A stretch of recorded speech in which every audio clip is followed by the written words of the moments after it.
Halo semuanya, mohon izin untuk kali ini karena memang Ibu ada acara untuk ada kegiatan sedikit ya di sebenarnya berhubungan dengan akademik kalian ke depan. Jadi mohon izin Ibu menyampaikan materi untuk pertemuan ke-14 ini melalui laman YouTube. Mohon maaf, maklum ya, malam tahun baru jadi heboh di mana-mana, termasuk di fakultas. Baik, kali ini Ibu akan share materi yang tetap berhubungan seperti minggu lalu, yaitu terkait dengan pemurnian produk dalam bioindustri ya.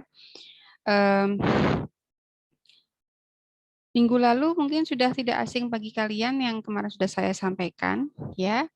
Jadi untuk materi-materinya, untuk pemurnian itu apa saja.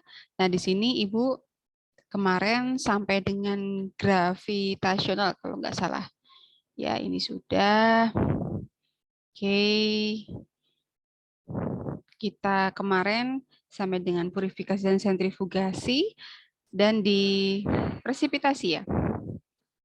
Oke, sampai sentrifugasi ini dengan berbagai macam metode ya. Oke, kemudian di gravitasional kita mengenal adanya koagulasi, di mana koagulasi itu membutuhkan flokulan.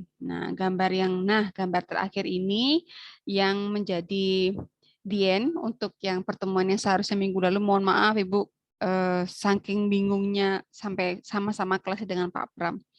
Oke, di kelas teknologi bioindustri ini kali ini Ibu lanjutkan ya untuk metode pemurnian dalam bioindustri yaitu filtrasi.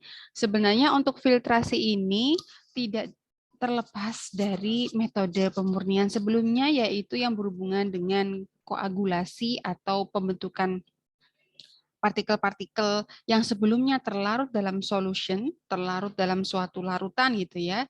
Kemudian ada penambahan bahan-bahan semacam flokulan sehingga terbentuk koagulan, akhirnya mengalami presipitasi, mengalami pengendapan. Nah, endapan ini yang biasanya dilakukan proses selanjutnya yaitu filtrasi. Nah, untuk metode filtrasi merupakan cara pemurnian produk yang menggunakan alat penyaring. Ya, alat penyaring ini macam-macam. Bisa menggunakan kain penyaring atau beberapa bahan yang berhubungan atau yang mengandung mengandung pori. Ya, jadi pori-pori ini juga menentukan kiranya produk apa yang kita tujukan. Ya, karena setiap apa ya bahasanya ya, sel atau enzim atau protein yang akan menjadi goal kita, menjadi tujuan kita itu memiliki kadang-kadang dia memiliki spesifikasi ukuran yang berbeda. Nah, ini yang menjadi bahan dasar untuk bisa memisahkan beberapa zat ya dengan kita memainkan ukuran porinya. Pori apa ini? Bisa ukuran pori membran ya. Membran itu juga sama digunakan untuk proses filtrasi, juga bisa menggunakan kain penyaring, jadi kita bisa memainkan mata jaringnya atau mata netnya atau meshnya gitu ya. Kalau dalam bahasa tepung kita biasanya menggunakan ukuran berapa mesh untuk saringannya gitu ya. Ingat semakin besar ukuran mesh, maka ukuran lubang porinya juga akan semakin kecil. Biasanya juga ditambahkan dengan tekanan. Nah, ini untuk mendorong partikel melewati filter. Karena biasanya begini, nanti kita tidak asing untuk proses pemurnian yang berhubungan dengan bioindustri itu berhubungan apapun ya, dari solution kita lakukan pengendapan atau presipitasi, nanti ujung-ujungnya akan membentuk semacam cake atau semacam, kalau kita bahasanya itu kalau loh kok untuk bioindustri kok yang mengendap tuh kok namanya cake. Cake itu kan istilah untuk kue, bukan begitu ya Nak ya. Tapi ini adalah bagian dari untuk memudahkan kita memberikan istilah pada suatu bahan yang mengalami presipitasi atau telah dilakukan penambahan flokulan, kemudian dia turun ke bawah gitu ya. Nah, kadang-kadang kalau misalkan posisinya habis dari larutan, kemudian dia mengendap, karena dia bahasanya itu antara padat tidak, tapi dia juga bisa menutupi pori-pori sehingga ketika dia mau difiltrasi itu tidak bisa lewat gitu. Jadi perlu dilakukan penambahan tekanan. Ya, yang memang fungsinya adalah untuk memisahkan elemen berdasarkan ukuran, sekali lagi untuk filtrasi. Nah, ini beberapa contoh metode yang basicnya adalah untuk filtrasi. atau penyaringan. Yang pertama adalah istilah yaitu ada batch filtration, yang kedua rotary drum filtration, yang ketiga adalah ultrafiltration methods. Untuk yang batch filtration ini menggunakan tekanan konstan dari pompa pendorong cairan yang melewati filter. Ya, jadi ada tekanan konstan yang memang digunakan. Jadi ciri-cirinya di sini bukan hanya kita memanfaatkan filtrasi saja, memanfaatkan penyaringan saja, tapi juga ada tekanan. Ya, kalau untuk batch filtration tekanannya konstan. Ya, nah ini hasil dari yang di filter tadi bentuknya adalah filter cake akan terbentuk sebagai akibat filtrasi.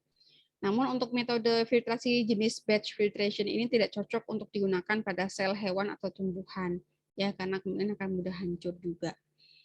Ini adalah rancang bangun dari batch filtration, ya. Jadi ada berbagai macam saringan. Nah di sini filter cake-nya itu akan terbentuk 2 kali, ya. Tapi nanti hasilnya adalah apa yang dibutuhkan, ya. Apa yang dibutuhkan di sini. Jadi ada clear filtrate ya, kita nggak tahu apa aja di sini, kemudian dilakukan penyaringan gitu ya.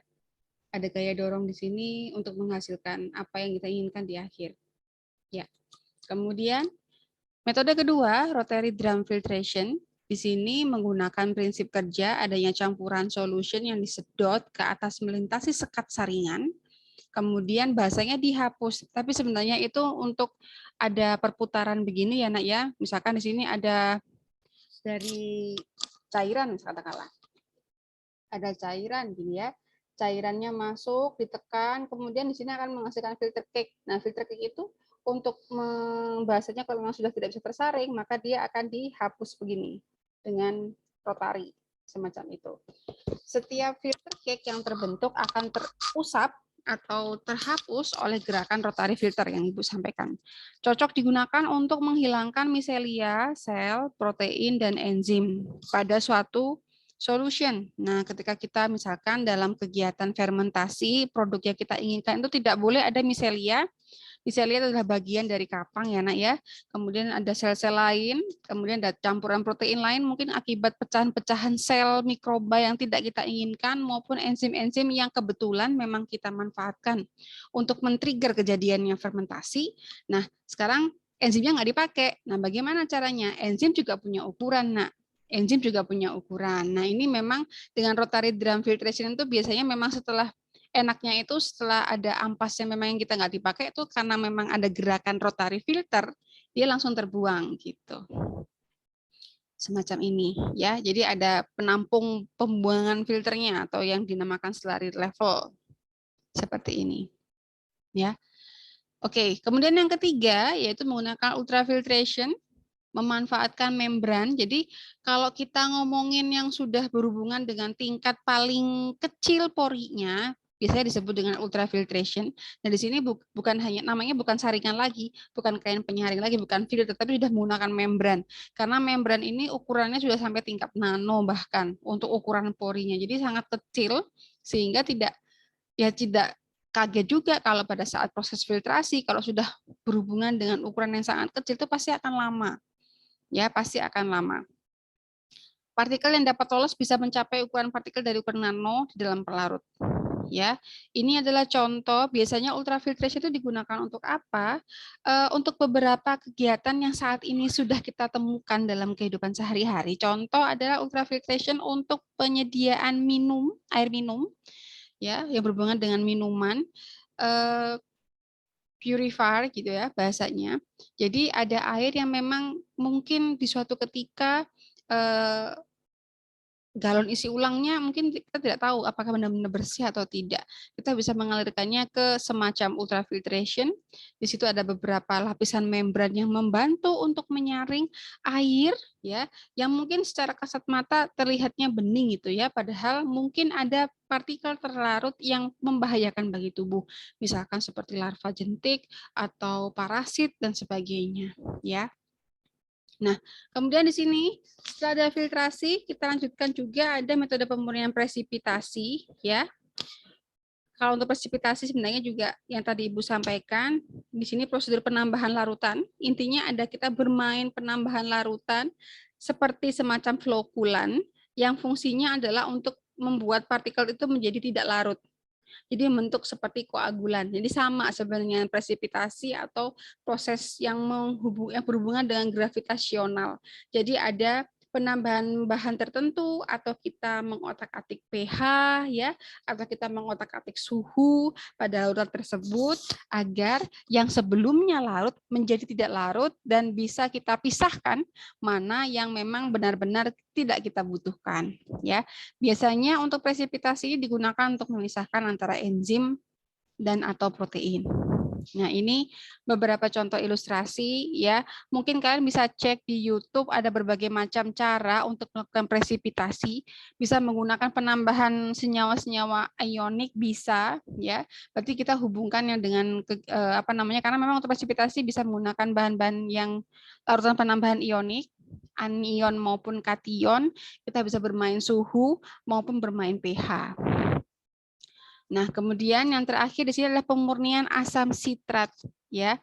Jadi memang pada dasarnya beberapa media awal untuk fase lak ya, fase adaptasi itu biasanya memang ada penambahan asam sitrat. Hampir semua kegiatan yang berhubungan dengan fermentasi memang kita ada penambahan asam sitrat. Mengapa? Dan di situ biasanya memang untuk beberapa jenis mikroba saja ya, nak ya, tidak semua fermentasi. Beberapa jenis mikroba yang memang cenderung kalau untuk bahan-bahan yang secara umum seperti contohnya ada fermentasi tempe itu biasanya ada penambahan asam sitrat dan juga itu memang fungsinya adalah untuk mempercepat saja untuk mengkondisikan agar suasananya cocok dengan bakteri untuk bisa langsung melakukan proses fermentasi dan menghasilkan produk. Nah, di sini asam sitratnya untuk di produk akhir itu tidak dibutuhkan. Bagaimana caranya untuk pemurnian? Upaya pemurnian asam sitrat dapat melalui kita melakukan pengolahan di media fermentasi, ya, dengan cara bisa presipitasi, bisa filtrasi, yaitu melalui penambahan bahan pembentuk garam. Contohnya atau kita membuat asam sitrat itu menjadi netralnya, gitu ya. Contohnya adalah penambahan kalsium karbonat, sehingga bisa menghasilkan endapan yang kemudian endapan itu merupakan anggapannya adalah kalsium karbonat tadi sudah mengikat seluruh asam sitrat yang ada di media atau yang ada di produk, sehingga endapan nanti bisa dibuang atau bisa dipisahkan. Ketika bahannya dimaksud belum membentuk endapan, perlu dilakukan ultrafiltrasi. Seperti itu, ya. Dan juga mungkin untuk pertemuan kali ini juga pertemuan terakhir Ibu setelah UTS, karena minggu depan akan ditutup di wrapping oleh Pak Pram. Ibu mengucapkan selamat tahun baru untuk kalian semua. Jaga diri baik-baik yang akan pergi keluar kemanapun, ya. Tetap lakukan apapun sesuai dengan protokol kesehatan, ya.